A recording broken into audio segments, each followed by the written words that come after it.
and the battery is dying. Really? Yep. How dying? Like it's already halfway. Well, we're going to see how long it lasts now. Maybe we just do... Okay, I'm going to start.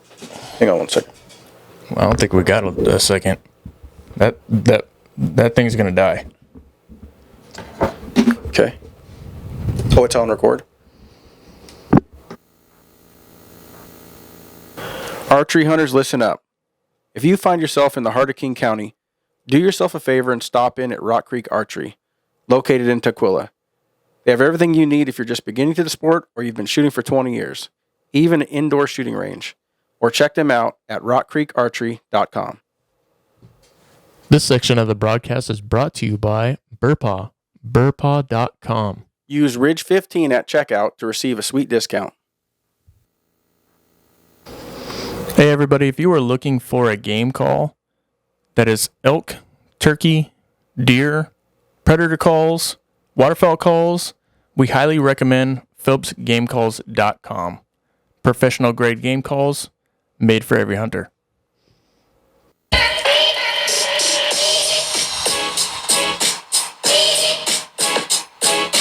Welcome back to the Ridgeline Hunting Podcast, brought to you by Phelps Game Calls, with your hosts, David Crane and David Sandana.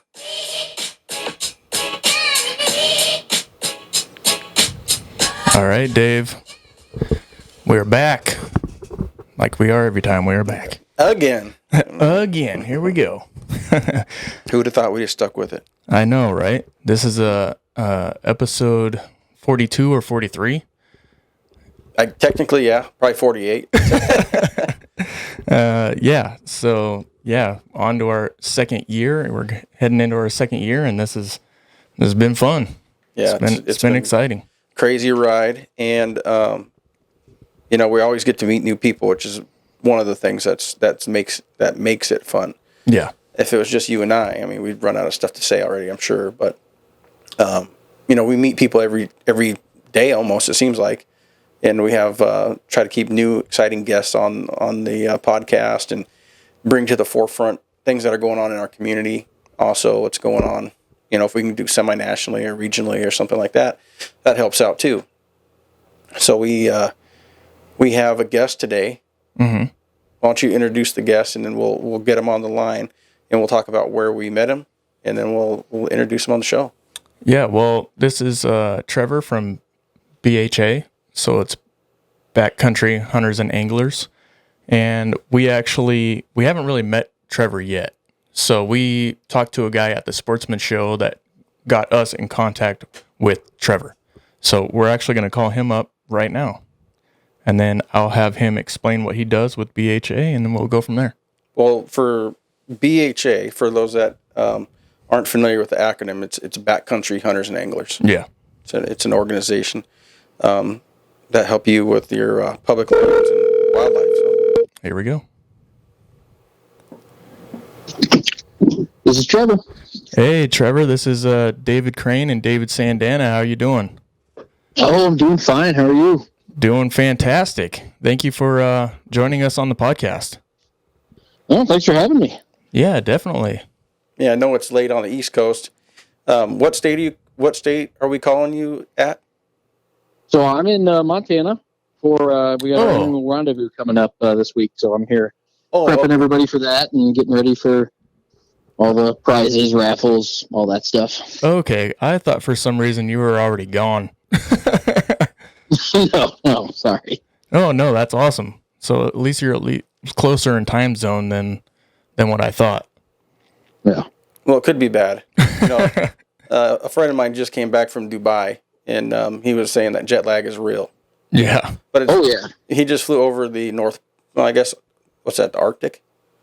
So he was like, it wasn't. I mean, it's a long flight, but he just flew over and pretty much went through a time zone pie, like over this cross section of time zones, and he ends up it's like 2:00. Yeah. 2 days before, So we just went over Backcountry Hunters and Anglers in just like a little tiny segment. Just said, what your organization is that you work for. And so, Trevor, why don't you give the better interpretation of what you do for BHA and what the organization is about. Yeah, so trying to make it as short a story as possible. But so I run the Armed Forces Initiative for BHA, and we're the piece of backcountry hunters and anglers focused on the military community, so veterans, active duty, National Guard, reserves, Gold Star families. Just trying to specifically advocate for that group and get that group involved in public lands and waters, conservation, just starting a conversation with them. So that's what I do. So where do the conversations lead normally? Yeah, so the biggest piece then was just kind of, we're going to have to talk about how it began, which is a little bit of a long story, so I'm sorry about that. But no, that's fine. So every year BHA does a membership survey. Basically, we send out I think it's 50 questions, mostly demographic, trying to understand how our members feel about certain issues, where they spend most of their time in the outdoors, what they'd like to pursue, trout fishing, walleye, deer hunting versus, squirrel hunting, small game, upland, whatever, right? Mm-hmm. So in 2018 was the first time they asked the question, are you a member of the military community? And I don't know exactly what sparked that question. I wasn't on board at that point. But one of the surprising answers was 12% of BHA's membership then said yes, they were either a veteran, active duty, National Guard, reserves, or Gold Star family. Now that's significant because that's a good percentage. Yeah. So if you look at the average population, depending on which statistic you read, it's between 5 and 7% of the general population of the U.S. is a member of that military community, right? So something BHA was doing in 2018 was organically leading to double what that percentage was within our membership. So per capita, why are we attracting so many of this military community? So that started a journey in 2018 for BHA, where that's when I was contacted, a couple other people that sit on my board that are part of that military community, just trying to figure out what exactly drew us to backcountry hunters and anglers. And there's a whole litany of reasons. There's not, one magic pill, right? Mm-hmm. But a lot of what was even more surprising is digging into this, we realized that half of the military members of BHA were in leadership positions. They were either running state chapters, they were organizing river cleanups, doing public land packouts, advocating policy-wise for backcountry hunters and anglers for public lands and waters.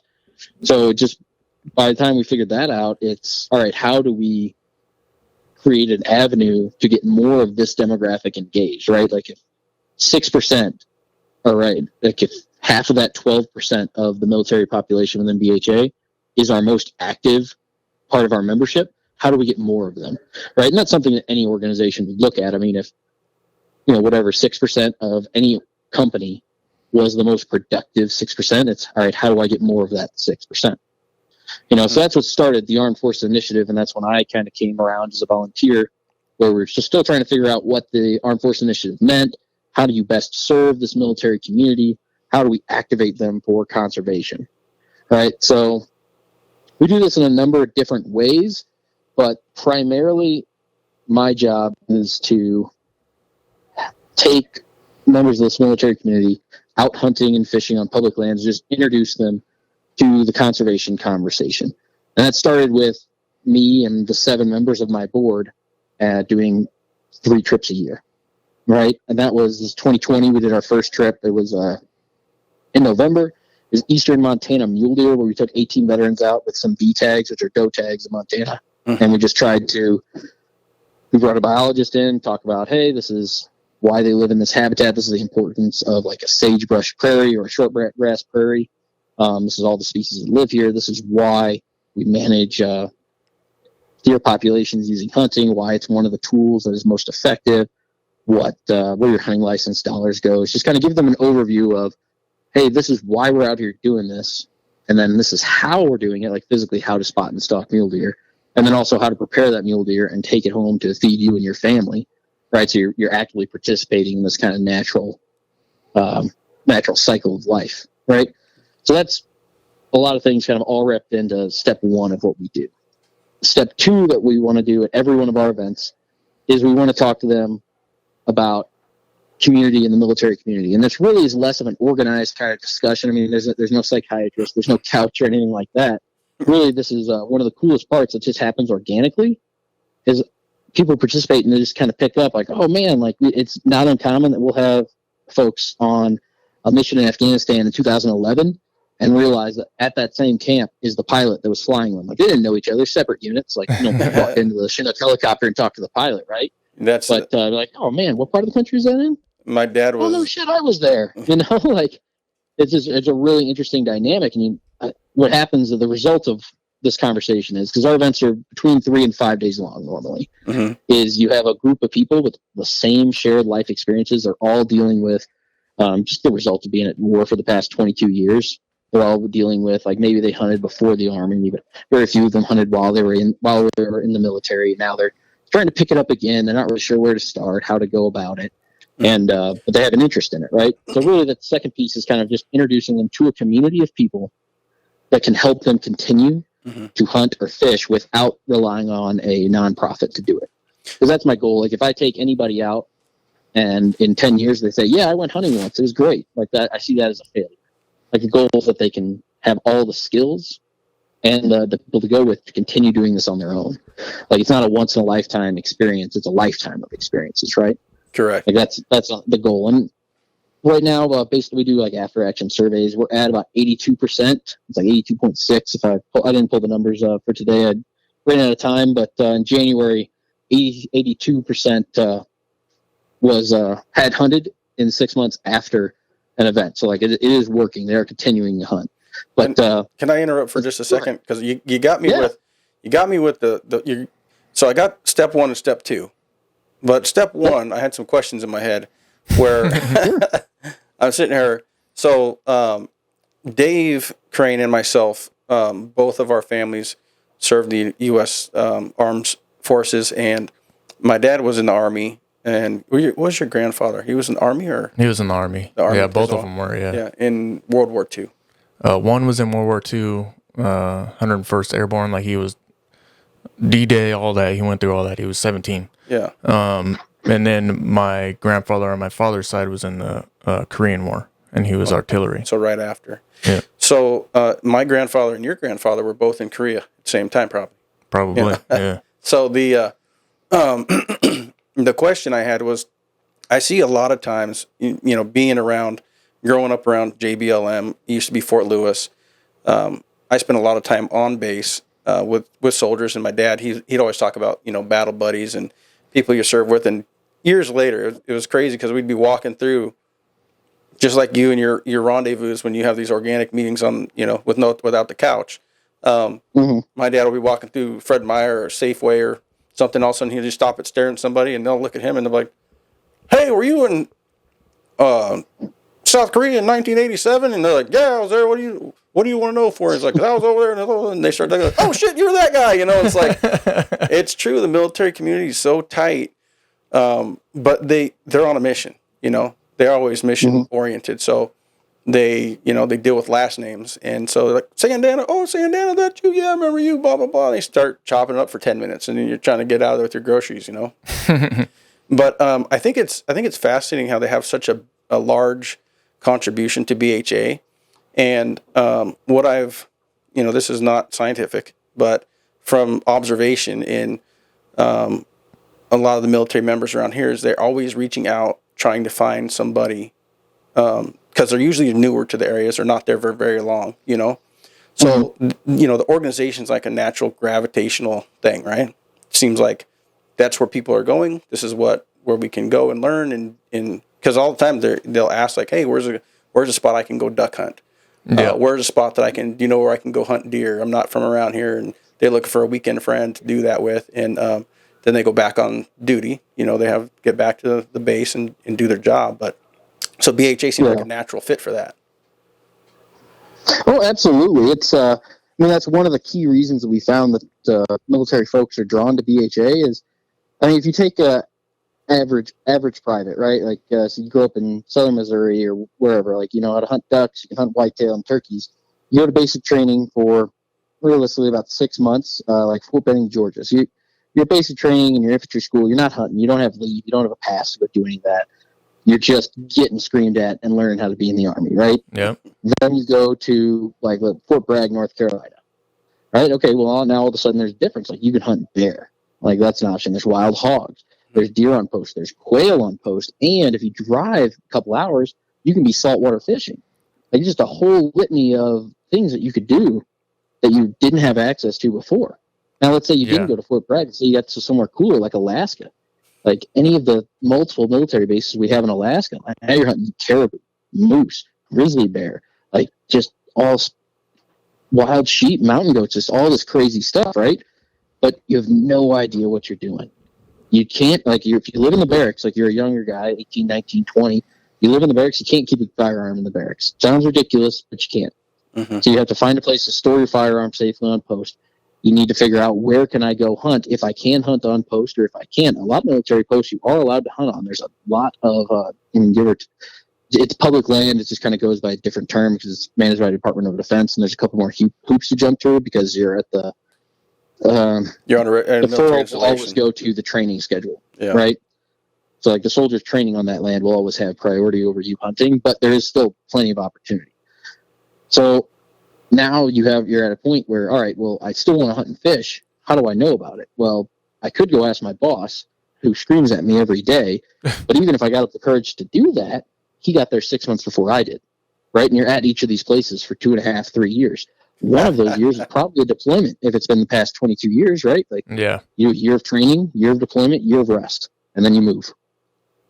Yeah, and that's how your life is. So it's not surprising that a lot of folks, like I spent 8 years in the Army, and I did not hunt while I was on active duty. A lot of people are like that. It's nuts. My dad probably would have. My dad was a first sergeant, so people were asking him for things, But he probably would have said, he's like, if someone asked him to go hunting, he'd probably say, like, boy, you need to learn to shine your shoes before you can go hunting. Like, get your shine right first. He was always polishing boots. I mean, things you didn't think could be polished were shiny. We have a new friend, Cameron Spires. He moved here from Tennessee, but he's normally from South Carolina, or he might be North Carolina. I can't remember. But he came over here, and he had been in the military, and he doesn't really know anybody, and we're here in the state of Washington, and I met him at a firing range, and he was reaching out like, hey, where to do this and where to do that, and with BHA, we have BHA here in Washington State, and him possibly joining that and reaching out more and reaching out to us. I mean, it's a good community to be a part of. Yeah, I think absolutely. It lowers the defenses too, because a lot of people, I feel, it's hard to approach people you don't know, for one, and then and on the firing range, or it could be archery range, you'll shoot next to the same people for a while before you actually start having a conversation. Yeah. So it's not an extremely, like, what they call it, extrovert place. There's a lot of people to themselves. People are there to, they're in their zone, and you get to know them, and you hang out, and you start to realize everybody's actually a big softy. There's a beard, and behind the beard is just nice people. Most of the time and it doesn't have to be beard, but whoever it is, that hard shell gets cracked. The next thing I was like, man, this dude's all right. We should go fishing. Yeah, exactly. Yeah. It's and that's one of the reasons it's successful is it's just a little bit less of a, I don't want to say like a barrier to entry, but like you can go to, I don't want to throw anybody under the bus, you can go to a Ducks Unlimited banquet, and you're not exactly having people line up to show you their duck hunting spots. Like, I remember I've gone to Ducks Unlimited banquets or Delta Waterfowl or Rocky Mountain Elk before, trying to figure out, like, hey, how do I learn how to do this? Mm-hmm. And there's not a red carpet rolled out to, like, oh yeah, come with me up the mountain, I'll show you all these wallows, or yeah, I go to this swamp and this is the regs and this is how you have to wait in line and draw your position. And those are sacred spots, man. There's all these all these trees are rubbed to death every September 15th on this hill. You have everybody up there. But then you go to, like, the first year I went to BHA Rendezvous as a volunteer, like, I was talking to some dude for like 5 minutes. He was like, hey, he was a volunteer, been there a long time, not his first rendezvous, it was mine. And he's just like, so what are you into, man? What do you like to hunt? What are your goals? And I was like, oh, I do this, and this. He's like, yeah, but what do you want to do? And I was like, oh, I'd love to go to Arizona and hunt some native quail. There's 3 species down there. I'm a bird dog guy. Like, I think that'd be a lot of fun. And he's like, hold on. left for 5 minutes, came back. He's like, hey, these are 2 dudes that run the Arizona chapter. They're going to hook you up with some pins. We're going to teach you exactly how to do this. Like, it's just a very open, inviting environment that BHA has created. And I think that's a huge help. Like, no one's going to, like, kind of chastise you or make fun of you because you don't know how to tell whitetail and mule deer apart, right? Like, it's very friendly to learning and very open. Yeah, I'm still kind of on the fence on that myself. I'm like, is it open for deer here? Yeah. Okay, good. Look how many points do we need? Brown tip, white tail, black tip, whatever. Sure. That Columbia blacktail, now that'd be a doozy. We have a fourth species of deer here, the Columbia blacktail deer. Yeah. And it's a protected one. Fortunately, it's kind of in its own little place, so they're not like roaming around, where we hunt. Yeah. But hey, what if there was one, Dave, and you shot it? To be honest, I probably wouldn't even know what it was. You just take it to the butcher. I mean, that's a blacktail. Yeah.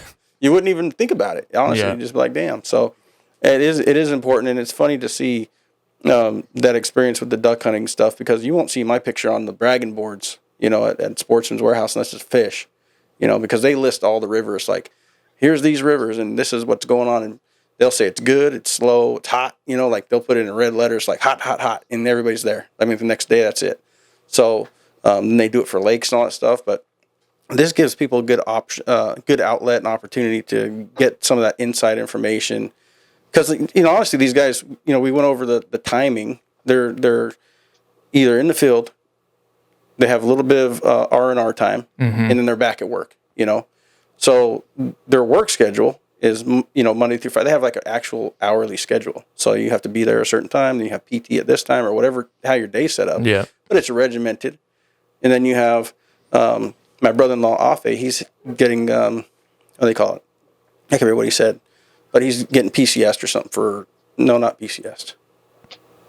You'd have to correct me on these terms, but he's going for training for like 6 weeks. So he's going to be doing nothing. Is that PCS? AIT? PCS kind of anytime you leave your current post and you're going to a new one, like. Yeah, that's what he's doing, because he's getting sent down to their next station is in Louisiana. I guess. Oh shoot! I thought he was going to Hawaii. He thought he was too. Oh my gosh! So Hawaii was his first choice. Yeah, that's a huge difference. They give you a list, like, where's your station of choice? He's like, oh yeah, I'm going home. I'm going back to Hawaii. Then, boom, boom, boom, down this list, and the last spot, they're like, what's your least favorite spot? He wrote Louisiana, and that's what he got. Dang. He got Will Smith. Yeah, he's like, I had it coming. So dang. That's all right. Louisiana ain't too bad. It's almost Texas, actually. It's like, on the border. He said it's in the middle of nowhere. It's like Louisiana, Texas. So yeah, when the Army made posts, they didn't exactly buy the most expensive land to build those on. They should have got some from the railroad. We were giving it away at one time. Jeez, It's crazy. So yeah, I like that. Everything we've gone over so far. What about the third option? Well, hold on. Before we get into that, go we're having a technical difficulty with our camera. So hold on 1 second. We're gonna pause this.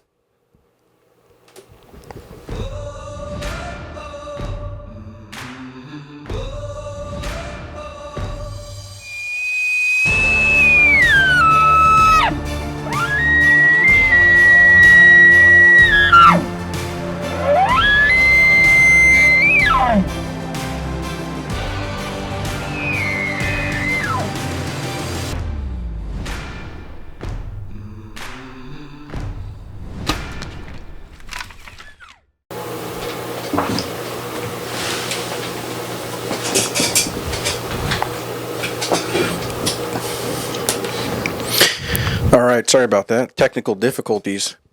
Yeah, dead battery. So we got point 1 and 2. Mm-hmm. Yep. Now, what was the third portion we were jumping into before the questions were? So the third portion is kind of the most important, right? Like, you're probably wondering, like, all right, well, we understand why it's good for the participants, why they are getting something out of it, why they want to go hunting and fishing, and how this kind of helps them. The third question is, or the third thing that I want everybody to get out of it is a mission, right?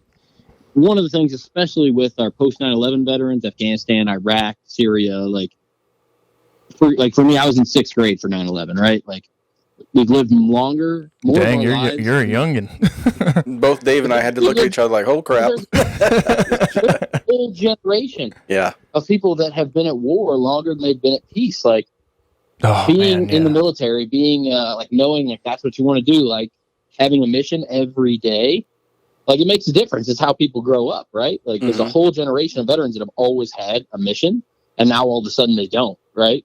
Like you get out of the Army, you get out of the Marines, out of the Navy, and now all you have to look out for is you. Yep. You don't have people you're responsible for, like, and that can be extremely refreshing. It can also be terrifying, right? Because there's nobody looking out for you, and it sounds like ridiculous, but like nobody telling you what time to wake up. It's you a don't legit have a schedule for the next day. Like it is fun for about 45 days. Then reality sets in. Yeah. Right. Yeah. So it's a real thing. It's crazy. It's nuts. And then you can get you go get a job, right? And you can be a bank teller, you can be a project manager, steel worker, whatever, right? But there's a certain point where, because this generation, one, just naturally in veterans, you decided to sign up for something that was bigger than yourself. You're very mission oriented, but especially with this recent generation of veterans, you've always had that mission, and now all of a sudden, your mission is what? Like as a bank teller, I'm sure you have little goals that you have to hit at work, or as I was a project manager, so like, yep, got to keep the project on time, on budget, got to keep it rolling. But you're not making the world a better place. You don't have that like internal kind of satisfaction that you're doing something for your country, for your community. And that's the third thing that we hope our participants get out of this is we want them to be able to take these skills and contribute back to the conservation conversation, and I don't necessarily care what they get passionate about, right? Like whether it's, I don't even know if this is an organization like Smallmouth Unlimited, if they really get into smallmouth bass, or if they really get into elk or white-tailed deer or walleye, like it doesn't matter. What matters is that we can somehow ignite a passion for something in the outdoors that you can get involved with. Like, yeah, ideally, I'd love you to go be a leader in BHA. I'd love for you guys to go be a chapter leader. I'd love for you to start planning river cleanups and work on access issues, right? But that's not a reasonable goal. Like, maybe you're going to get passionate about something else. That's fine. I just want you to leave with all the raw ingredients to find your mission, to find whatever you can do in conservation, to find that kind of new way of serving your country. This is a uniquely American resource we have. Like, yeah, you have hunting in Canada. There's certain like public land aspects to Canada, sure. But the United States is truly special because anybody can just go hunt and fish. Like, it's one of the ingredients. Like, if you ask 100 people why they joined the Army, none of them are probably going to say because of America's public lands and waters, but it is one of the reasons that makes us, or one of the aspects that makes us unique as a country. Like, you can't go hunting in Germany without an immense amount of money, or knowing somebody with an immense amount of money. Yep. Ireland, Great Britain, same way. Like, you have to know a landowner. You have to be in with a property manager for an estate. But here, you can just go do it. Like, you can take $80 down to Walmart. Well, if you live in the right area, you can take $80 down to Walmart and get a single-shot shotgun and get a pair of ground coveralls and go hunt a turkey in a few months. Like, you can just do it.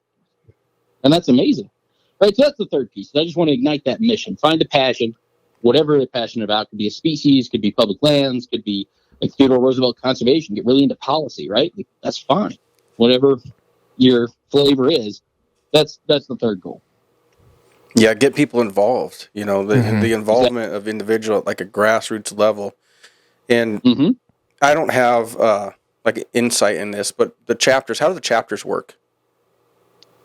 For BHA or for like the Armed Forces Initiative? No, for BHA, and then how do they incorporate into the Armed Forces Initiative? Sure. So for backcountry hunters and anglers, it's kind of like a mix of regional and state chapters. Like, Indiana has its own chapter. Kentucky has its own chapter. Tennessee has its own chapter. But then, like the Northeast, where you have a bunch of states clumped together, like whatever that is, 5 northeastern states, they're one chapter, right? Mm-hmm. So it kind of depends where you're at. Like the Southeast, I think Louisiana, Mississippi, and Alabama are all one chapter. So not because there's not public lands down there. So it kind of depends on what region you're in. But most states have their own chapter. So not to be cliche, but. Yeah. Similar, is it divided up, and You may not know, but is it divided up kind of like Boy Scout troops, where there's like, here's this troop in your area, you can join this troop or you can start your own troop, or they say this area, Washington State has, one BHA chapter for the Armed Forces Initiative, and then they have the regular backcountry hunters and anglers general population. Yeah. Or you can have like little mini chapters. It's its own chapter. Like we don't do like a this is South Central Louisiana chapter, or this is Eastern Kansas chapter. Like right now we're just doing states, and a lot of that has to do is with just pure numbers, right? I think we are approaching, like, BHA is growing, but once you get to a certain point, like, you're absolutely going to have to expand to more regional chapters. That's something we've looked at strategically. It's just kind of deciding what is that level of that breaking point where we finally have enough, right? Because, like, there's no point in making a Southern Illinois chapter if it's the same 12 dudes showing up, right? Right. Like, so we're kind of at that point of growth where we're starting to look at that, but currently we just have states. And then the Armed Forces Initiative is one chapter. So, like, whether you're in, Joint Base Lewis McChord, whether you're in Fairbanks, Alaska, whether you're in Southern Georgia, you were part of the Armed Forces Initiative chapter. You're welcome no matter where you're at. Yeah, you can be. Exactly. Yeah. So that's the reason for that is you're still going to be very closely tied with your local BHA team. Right? Like, you're still going to go to their events. You're going to have fun with them. They're going to be able to teach you how to hunt deer in Georgia, or whatever, chase alligators in Louisiana, wherever you're stationed or wherever you decided to retire to after you got out of the military. The thing that AFI does is, ideally, in state, like Trevor does his job right, we have one Armed Forces liaison in each state where we have a BHA chapter, and that person's job is to manage the military community in that area, right? Because I can't be everywhere. I don't know what the veteran population in New York State needs. I don't know what the veteran population in Washington State needs, but I have a local rep everywhere that can tell me, like, hey, for example, Alaska Armed Forces Initiative is all about, hey, these are new crazy species that you've never heard of. This is a moose, this is a caribou. Like, it's a thing to walk up on one of these things on the ground and just be baffled by, what do I do next, right? Especially with the want and waste laws in Alaska, you have to be spot on with how much game you harvest. So what that chapter thinks is the best way to serve the Armed Forces Initiative is to have a big game breakdown class once a month at different installations across the state.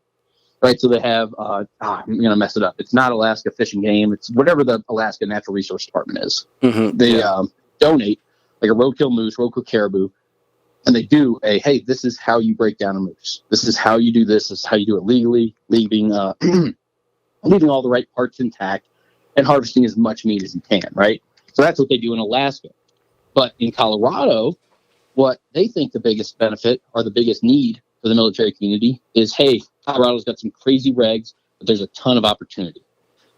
How do I explain how to navigate these regulations, how to apply for tags, what is a B tag, what is an A tag, what are all these zones?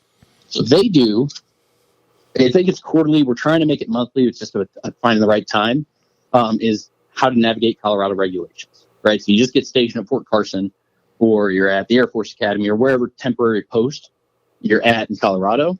Here's how to make the most of your time, right? And then obviously, like, North Carolina is doing something completely different, where it's, hey, this is how you hunt turkeys, this is how you hunt whitetail in the mountains. Like, this is let me take 10 guys out and teach them how to do this. And it's all within the AFI mission, right? Like, the exact mission, my commander's intent for the Armed Forces Initiative is to build conservationists out of the military community. So whatever that means for you and your local team, your local community, do it, and you're within the mission. Like, I don't put a lot of restrictions on my team or what they need to be doing.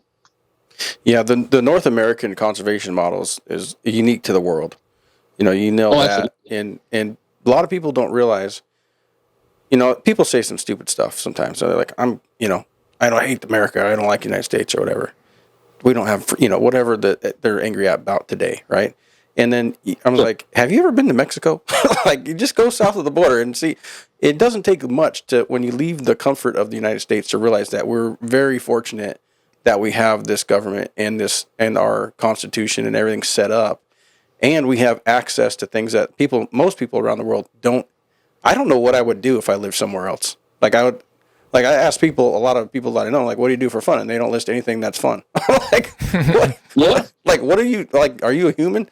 How do you never go fishing?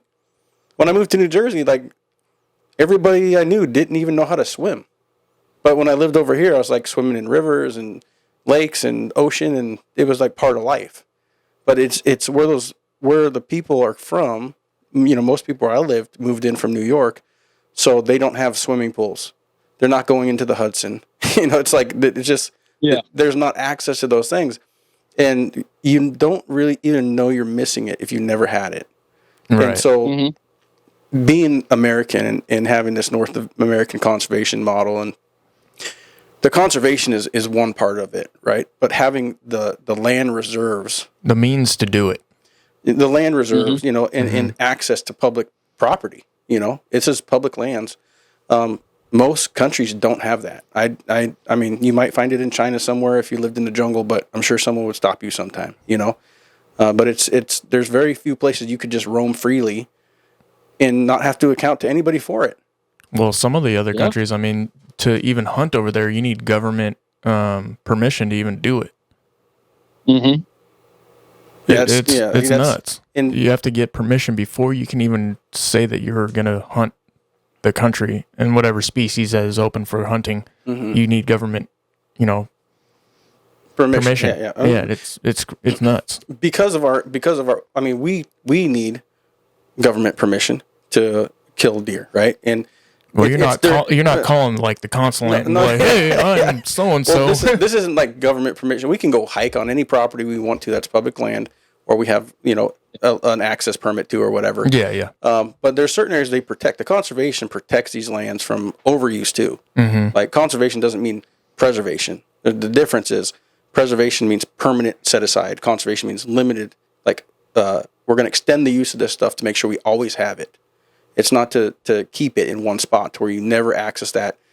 But there are areas in Washington, a lot of the high mountain meadows, there's one specific place you can only hike there with a permit. And you have to go into a lottery to draw it. And then you either get drawn for an overnight stay or a day hike only. So and there's places all over the U.S. Like the Grand Canyon's like that. Like if you want to, because you'd have 10 million people hiking through there and it'd be ruined. Yeah. You know, like people don't realize when you go through and you cause erosion and you crush down the shrub steep and all this other stuff, the game animals can't survive, and then that environment never recovers. You know, so it's unique. I love it, and I can't imagine life without it. And turning hunters into conservationists, that's like an evolution that a lot of people don't even consider. Because you've always had it. You don't even think you're doing anything. Yeah. Yeah, that's really cool. I didn't even know BHA did that, but that's genius. You know, letting people realize like, hey, here's the deal. Yeah, and it's I mean, this isn't like just what the Armed Forces Initiative is doing. Like one of the tenets of Backcountry Hunters and Anglers, one of the programs they're working on is R3, is that kind of recruit, retain, reactivate of all these different hunters. Like really, the Armed Forces Initiative, mostly what we see is this reactivating and retaining. Like most of our people, like hunted as a kid or fished as a kid, had a little bit of exposure to it, and then just stopped for whatever, whether it's 4 years, 8 years, 20 years in the military. We're reactivating them and then kind of just continuing keeping them on mission, right? The other cool thing that BHA is doing, which is it's kind of like I don't want to say it's a miniature version because they're reaching the same amount of people. They're just doing it a different way. So like they'll do these. I can't remember. I think it's hunting for sustainability is like the catchphrase that they're using. But they do these clinics in these traditionally non-used areas, right? So they'll go over to, like they did one in Portland, they did one in New York City, they did one in Atlanta, and these just hubs of people that don't have traditional access to the outdoors. You know, these are not your traditional hunters and anglers. And the reason we're doing this is maybe we don't make them lifetime hunters and anglers, right? Like maybe they try it and they're like, deer hunting's not for me, or setting crab traps in Portland is not for me. But now they have an understanding of it. They can at least speak to, this is how the North American model of wildlife conservation works. This is how my part in it. This is how hunters play a part in it. Anglers play a part in it. So when something comes across the ballot in 6 months, 3 years, 10 years, that wants to kind of limit the ability to hunt and fish or goes against scientific management of wildlife, we have this non-traditional group of people who now has that experience to say, hey, no, that's not what I learned from BHA. Yeah, the education behind all that. I've had these conversations with people that don't have a clue what hunting really is and what we contribute to society, really. And they have no clue, and that is fantastic. And yeah, more people in Portland and Seattle need to jump on that for sure. Because there is stuff going across the ballot, and there's people voting on. They don't even know what the heck it is. It's just like, we don't want them hunting this. Yeah, boom. Like that's something that's cool to me. I'm a hunter and an angler, but I've never set crab pots in the Pacific Northwest. Like you're telling me I can just show up to an event. You're going to teach me how to do this. We're going to harvest crabs. We're going to learn how to cook them. Like that sounds amazing. Yeah, I've never done that. Cool. I've done blue crab. You're speaking my language. Yeah, crab master over here. Crab master. Hey, I'll tell you what. We do our damage with the Dungeness and rock crab, the red rocks. Yeah. My brother and I. You were saying earlier, this guy. It's fun when you get out of the military for about 45 days. And one of my neighbors, Nick, he retired this last summer. Mm-hmm. Well, I was working across the street from his place. And he's like, hey, what are you guys doing over here? He comes over, and I always see him out there barbecuing. Before he retired, he's from Texas, so he barbecues like crazy, smokes everything, and has a big spit and this whole get-up, right? It's like it's incredible food. So he's like, yeah, I'm just retired, and I have final paperwork was coming out in a little bit of time. So he's like, yeah, I'm just kind of moseying around the house, not much to do, and I'll come help you for free. I was like, what? Mm-hmm. I was like, I'll tell you what, if you want to come over here, I'll take you, I could use some help moving some of this stuff, but I'll take you crabbing. And he's like, oh yeah, really? I've never done that before. So we went out, we actually went to the Puget Sound, went crabbing, and it's on my personal Instagram, me and Nick crabbing, and he was blown away. Like, he's like, I didn't know you can catch these right here. And right now they're probably like, $15 a pound. So, took him out. He caught a monster. It's like 7.5-inch dungie. And that's big. It was almost bigger than the little scale we used to measure them. And so, it's mind blowing to people when they're like, dude, this is crazy. Because they'll go to a restaurant and they'll go buy a crab dinner. Or they'll go to the supermarket and they'll get a crab. But they didn't realize if you were to get a shellfish and fishing license and go to Puget Sound, you could drop crab pots and do some fishing. And then you can probably catch, you might catch a lingcod. You catch flounder for sure. And maybe some skate. And then you could bring in up to 6 crabs a day. So, that right there is, we brought home a whole bucket full of crabs. I was like, you realize this is like $300. Yeah. Oh man, it's something similar. We're having an event coming up next month, right outside of Boston, about learning how to clam, which is a big East Coast thing. I was just up in January, and we did a duck hunt with I think we had 15 veterans up there trying to do like a waterfowl event, and you could see Boston, like you're that close, like you're just like in the city. Like I'm waiting for like my car to get keyed, or my tires get slashed. Like I'm thinking, oh, we're some hunter harassment up here. No, everybody's super chill. Like it's actually a really interesting. Like people just get to live off the land. Like they get it, right? Like we're out there hunting, and like so you can only clam during daylight hours and only during low tide. So depending on where that sits, like you have your first light flight where a bunch of ducks are coming in, right? But then, whether that's 8:30 or 9 o'clock when low tide hits, you also have all the clammers getting their boats, and the commercial guys come out to pick clams. Yeah. And they push all the ducks around again, and you get that second flight, which is a lot of fun. But talking to some of these dudes, it's like, anybody can go do this. Go buy a rake, go get your commercial clamming license, which is wildly affordable. I think it's like $30 or something. And go dig clams, and in a tide, you can dig up $200, $300, maybe even $400 worth of clams, and you just drive them down to the fish market and sell them. You guys should advertise that as the shooting shovel.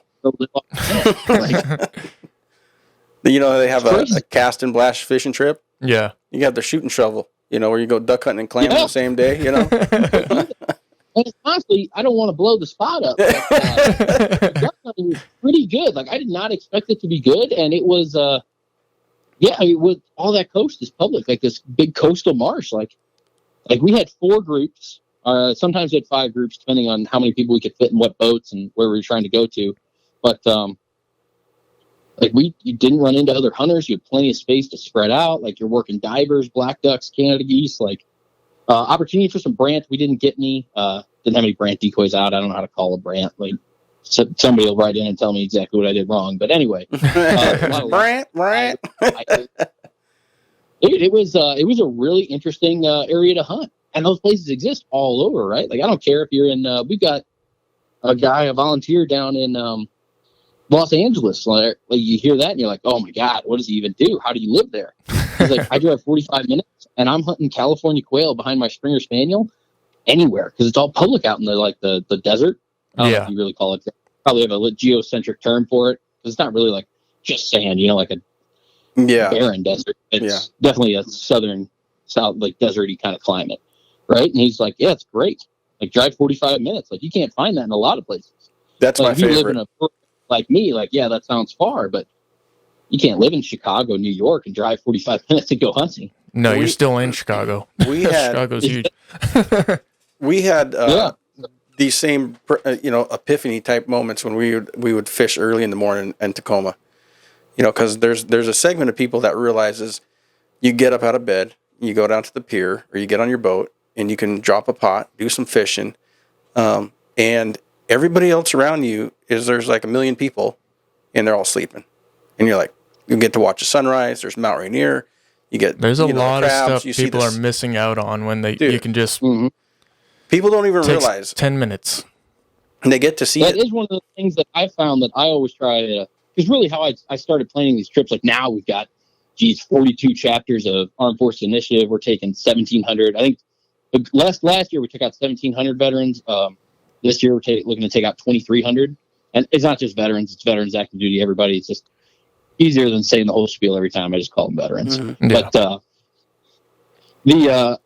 But we're doing, the way I get kind of the ideas, I look at things from my past. Like, right, like what did I really have fun doing? Like what was that kind of epiphany moment for Trevor, and it's a lot of that is bird hunting for me, but there's all these experiences now that we have so many volunteer leaders on all these states. We're just doing these wildly crazy stuff. Like they're doing like a big old crawfish event. Like our Louisiana guy and our Texas guy are getting together and teach people how to do crawfish traps, and this is how you cook them, and this is why you do it this way. And it's gonna be a really great event coming up. Like it's just tons of experiences that the program's growing into, and it's wild. It's wild to think about. I wasn't ever a crawfish guy until I went to Louisiana. I'll change that. Not before I went to Louisiana, but our buddy's wife is from Louisiana, from New Orleans, and she's always ordering crawfish. They would come and they come there they're like 8 hours or whatever. They get them here express, and they're in this little shipping thing. But she would do these crawfish boils, and I fell in love, and I actually missed that. But we went down to Louisiana and had some down there. They have what's called, I think it's Crawfish King, and they're like food trucks, but they'll have 200-300 pounds of crawfish, and they'll be sold out in 10 minutes, and there's a bunch of them. So yeah, man, you're talking about all this stuff, man. I'm just getting hungry. I'm like, how can I get to Louisiana for this event? How can I get over there? Damn, clams, crawfish, quail, duck hunting, yeah, duck, man. I'm turning that level. We're up. in between seasons over here, and we're just itching to get out and start doing some dang hunting. Right. This is it's a struggle for me too. So like I always go home. So I'm originally from southern Missouri. Okay. Right there, Mississippi Flyway, and I always go home in February with my dad, uncle, family. We chase snow geese around, and flying steaks. And that ended. I think my last one was February 28th. And like now, I've got like fundraisers and different work stuff going on. So I try to travel.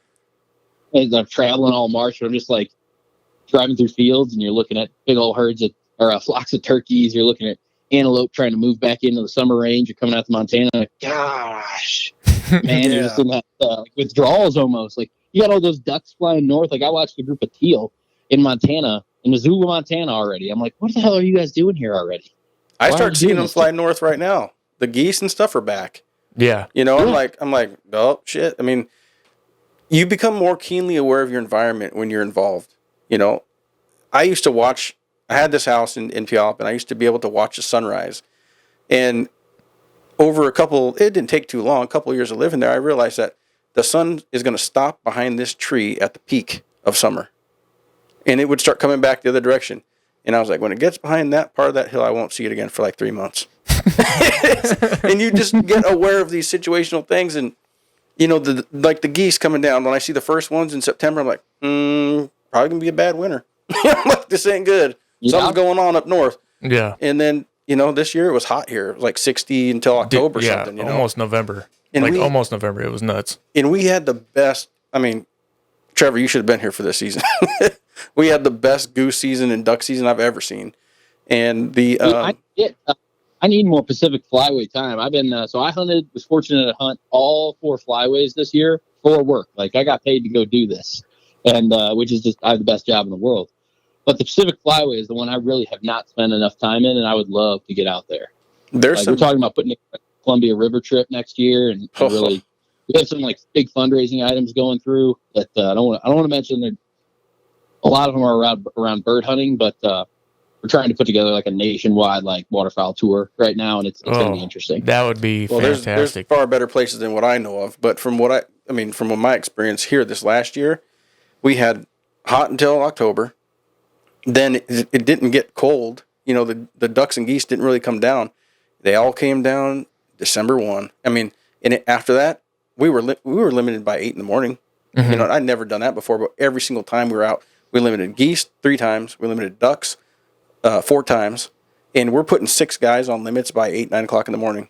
I mean, it was just, and I'm driving 5 minutes from my house. And you're talking like sun up is like 7:45. Yeah. They're limited out in like less than an hour. It felt like you were being swarmed by bees. I mean, I literally said, I was like, this feels like bees swarming you, because they're flying from every direction, and you can't even lock onto one because there's so many.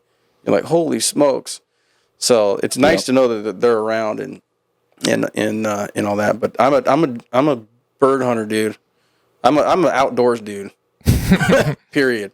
Clam raking, dungeon nest crabs, razor clam digging, salmon fishing, duck hunting. Never done pheasant, but I mean, I would. And all the big game you can handle. It's awesome. I'm wondering how can I get involved in BHA if I was interested in getting started, joining a chapter or starting a chapter? Backcountryhunters.org. Type it in. Or if you just want to type into Google BHA because you're lazy, first is going to be beta hydraulic acid, and then the second term is going to be Boston Housing Authority, and then the third one is the one you want. That's Backcountry Hunters name. It'll take you to the. He's got the full breakdown. Take you to our website, and then you join join or renew your membership if you're looking to renew. It should be in the top there. And for veterans or active duty military, it's $25. For regular, just normal folks, it's $35 for that. I think right now you get a free T-shirt, and you 4 magazines a year. Called the Backcountry Journal. A lot of good tips, tricks in there. I normally write an article or 2, so check those out. But that's awesome. No, I mean we're still a small organization. I think we're at like 30, maybe 40,000 members. I haven't checked the membership. I'm just looking at my little segment, my little picture of the whole org. So a lot more tied into the AFI side. But and if you want to get involved, hit the events tab at the top, and you'll see events all over. Normally, if everybody's done their job right, all the AFI events are labeled with AFI and then the title of the event. But we do miss some, so you have to read the description at some points. But I say off the top of my head in Washington, I know we have like a Learn to Turkey Hunt clinic coming up. We have a turkey hunting camp coming up. We have a 3D archery tournament coming up later on this spring, just for the Armed Forces Initiative. I know BHA, like the standard chapter, has a bunch of stuff too. But all 50 states. Oh, I'm sorry, except Hawaii. I missed Hawaii. We don't have somebody in Hawaii. If you know anybody in Hawaii and you'd like to start the Hawaii chapter, please let me know. Well, Afe, when he retires, he'd probably like to do that. Yeah, definitely. Afe would definitely do that. Yeah, especially the angler. There's a huge presence in Hawaii. The trouble is everybody's on a boat, and like you have Schofield Barracks where like you have everybody in the Army seems like they've been stationed for at least 2 or 3 years. You get a ton of opportunity with like all the crazy exotics running around, and the fishing's got to be amazing, but just have not found the right person to start that chapter yet. So probably need a local. Yeah, exactly. Yeah, so I'm looking at we've been on the BHA website here for a while. We're looking at the events, but literally, if you're in the United States, you need to check out this event tabs because they have stuff in like if you're in North Carolina on March 15th, they're going to have a pint night at Union County Pint. Yeah, we had one here. So American Beer Company there, and then We've had them here as well, and I wanted to go to one, but it was way up north. So they don't really have anything over in our neck of the woods. But it'd be nice to get over to one and just be a part of what BHA is trying to do. And if you're someone that's interested, I would definitely do that. And if you're a veteran, there's a program for you. Yeah, just get out there, get to one, make the trip. Like, let's say it's 45 minutes, it's an hour drive. Like, man, I really don't want to drive an hour to, pay $6 a beer or whatever it is at some of these fancy places to meet a bunch of people I don't know. I totally get that attitude. Trust me, I was there for years.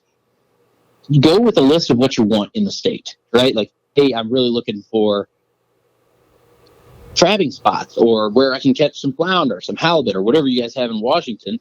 Like, just go with, like, not necessarily an agenda, but a couple questions, and you'll find people there with answers, right? And then, ideally, you kind of see how they're running these pint nights, because it's not rocket science. I mean, anybody can do it. You go home and you want to do some more stuff in your area, let's do it.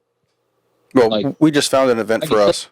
That you can, I just missed read it. This guide, find a bar that ideally hosts you for either free or pretty cheap. Normally it's free because you say, hey, I'm going to bring 25 people here and we're all going to buy beer, right? And then the next thing is find a reason for people to be there.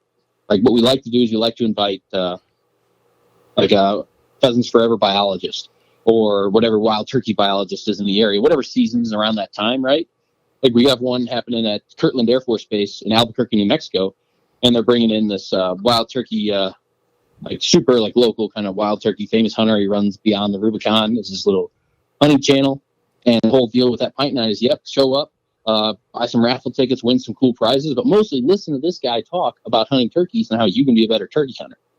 But it can be anything like that. Whatever makes people better conservationists, better in the outdoors, let's do it. Yeah. You plan, you tell me what you need from us, and we'll make it happen. I would say, hey, have you ever gone hunting and not killed a turkey? Like, oh, yeah, all the time. You need to stop doing that. Here's how you can do that. We got this little event. It's going to show you how to do it. Especially in the Pacific Northwest, you guys got 3 types of turkeys running around up there. I see videos from my buddies sending them their subdivisions chasing down mailmen and stuff. Yeah. Oh, yeah. They got some crazy areas. Yeah. Yeah. It's the gangs, really. I mean, the gangs of turkeys that, they'll get you.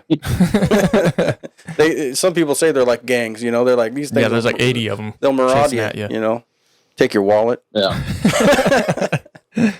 So in Tacoma, we have this one. It's International Fly Fishing Film Festival on March 23rd at the Grand Cinema in Tacoma. I'm going to attend that. It looks legit. I'm going to invite my buddy Matt. He's a fly fisherman. And he goes all over the place, Yakima, everywhere. But he works in Seattle, and he loves fly fishing, and he lives right here. So I'm going to invite him to that. It's next Thursday. So this episode this one's going to air in 2 weeks. So this will air after. So we'll do a review after. We can air it before. Do you want to? We have the control to do that. We can air it before before. Okay, we'll put it up before. I would still like to do a review after, though, just to talk definitely about the experience. And then, you want to go? Yeah, I'm down. Okay, it's Thursday night, and we'll get the times, and we'll do this, and we'll probably be new BHA members. Yeah, I'm sure they'll have a registry or sign up at the event. So this is what time? 7 p.m. Perfect. Oh, that's perfect for us. So it's after Gym 30 and Kid 30, and we can go have fun. That's right. Sweet. And if you are going to sign up, I would highly recommend signing up at a local event. You get hands-on, first-hand experience. The people taking the sign up, that guy's a chapter leader. That girl's a chapter leader. She's going to know what they need help on, where the next kind of habitat cleanup or access project is happening. Like, that's the place to sign up. Like, obviously, we're going to take your money online. We'll do it whatever, check, cash, credit card. We don't care. But if you have a choice, definitely go to your local event and buy a membership there. It's just so much easier to get in direct contact with your local folks and get tied into the mission there in Washington. Awesome. Or wherever.